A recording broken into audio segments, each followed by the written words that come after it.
This morning, the Vatican is rejecting a ransom demand for historic letters written by a great artist. The papers disappeared 18 years ago. This is the first time Vatican officials have mentioned the theft. Alan Pizzey is in Rome, where experts wonder if the thief knows what he is doing. Alan, good morning. Good morning. Well, a theft from the heart of the most secure place in the Vatican sounds like the stuff of novels, but in fact it's been done in the form of a kidnapping.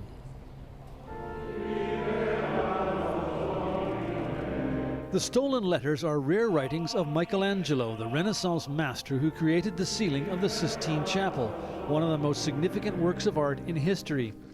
Someone described as a former employee contacted the Vatican demanding a ransom of more than $100,000 for documents some scholars consider to be invaluable. The people who stole them can't have any idea how much a letter from Michelangelo is worth. 100,000 euro is almost a ridiculously small sum even for one letter. The items were taken in 1997, but their disappearance was not made public until Sunday.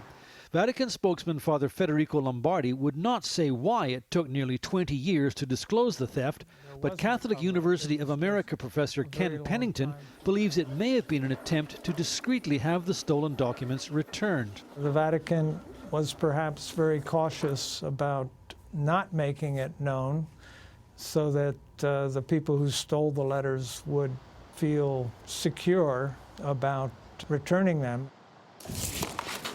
In 2011, 60 Minutes got a rare look at one of Michelangelo's writings being restored at the Vatican Library, where these historic treasures are kept under the tightest of security.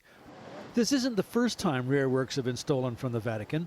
In 1995, an Ohio State University professor was convicted of stealing pages from a manuscript inside the Vatican Library. He was caught after he tried to sell them to an art dealer. Pennington believes whoever is responsible for the Michelangelo theft has no choice but to make a deal with the Vatican. It would be almost impossible, except by ransoming the letters, to make a profit. Vatican officials say there's no question of any deal being done, and the Vatican police, known as the Gendarmerie, are investigating. The rest of the church, meanwhile, will be praying that the thief shows signs of remorse. Gail? Yeah, I think that would be a good way to go. Just return the letters discreetly someplace and say, you know, you can pick them up over on J Street or whatever near the Vatican. But how wild is that? The ransom submitted 18 years later? Yeah. And how they think they're going to who has them? Yeah. And how they think they're going to get away with it.